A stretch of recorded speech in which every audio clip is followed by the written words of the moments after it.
Hi అండి, నమస్తే. నేను మీ Sravanthi. Welcome to Sravanthi foods.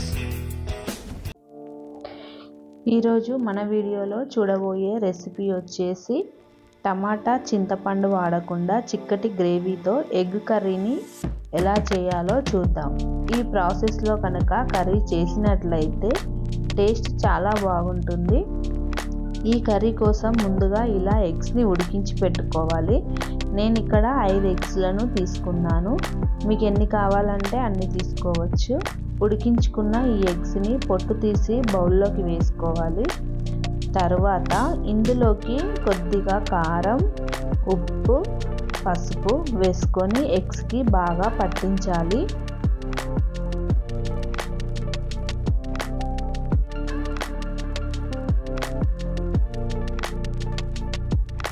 తర్వాత స్టవ్ పై కడాయి పెట్టుకొని 1 స్పూన్ మెంతులు, 1 స్పూన్ జీలకర్ర వేసుకొని వేయించుకోవాలి.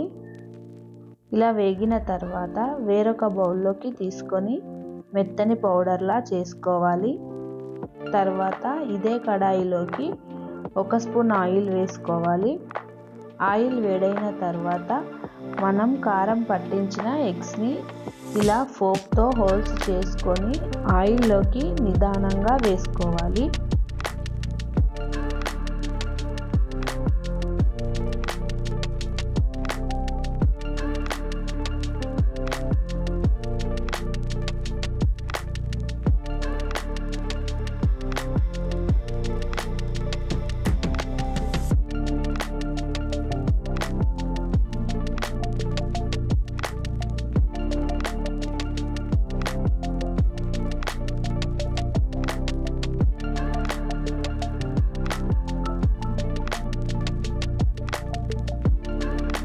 ఇలా ఆయిల్లో ఎగ్స్ ఫ్రై అయిన తర్వాత వేరొక బౌల్లోకి తీసుకోవాలి.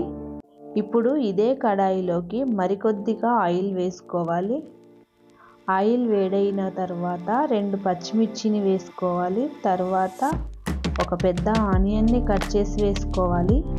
వీటిని 1-2 నిమిషాలు పచ్చివాసన పోయేలా ఫ్రై చేసుకొని ఇలా మిక్సీ బౌల్లోకి వేసుకోవాలి.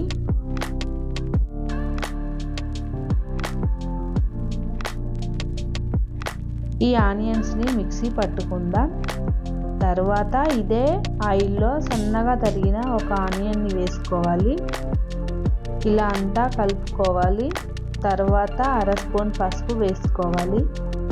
ఈ ఆనియన్స్ మగ్గేలోపు మనం మిక్సీ బౌల్లో వేసి పెట్టుకున్న ఆనియన్స్లోకి 2 స్పూన్ల కారం వేసుకోవాలి. అలాగే 1 స్పూన్ సాల్ట్, కొద్దిగా పసుపు, 1 స్పూన్ అల్లం వెల్లుల్లి పేస్ట్, కొన్ని జీడిపప్పులు వేసుకొని మిక్సీ పట్టుకోవాలి. ఇలా మిక్సీ పట్టుకున్న పేస్ట్ని ఇలా ఆనియన్స్లోకి వేసుకోవాలి.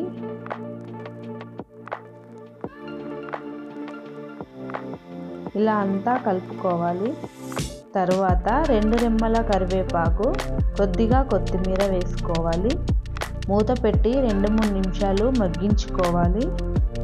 తర్వాత ఇలా అంతా కలుపుకోవాలి.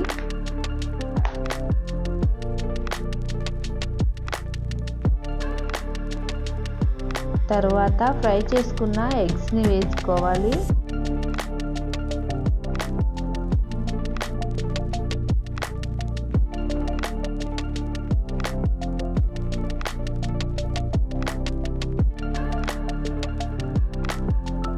ఈ ఆనియన్స్లో ఎగ్స్ కాస్త ఫ్రై అయిన తర్వాత కొద్దిగా వాటర్ పోసుకోవాలి.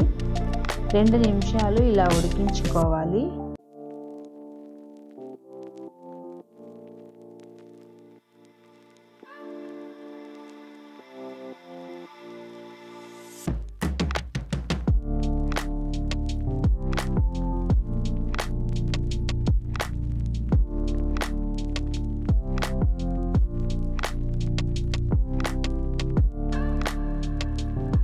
తర్వాత మనం ముందుగా వేయించిన జీలకర్ర మెంతుల పౌడర్ని వేసుకోవాలి.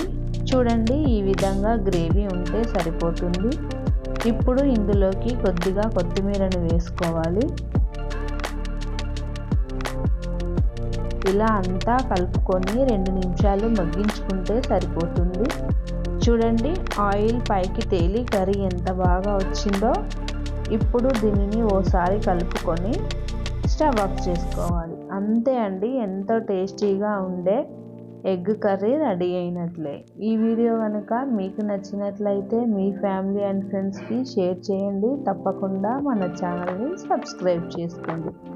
Thank you for watching.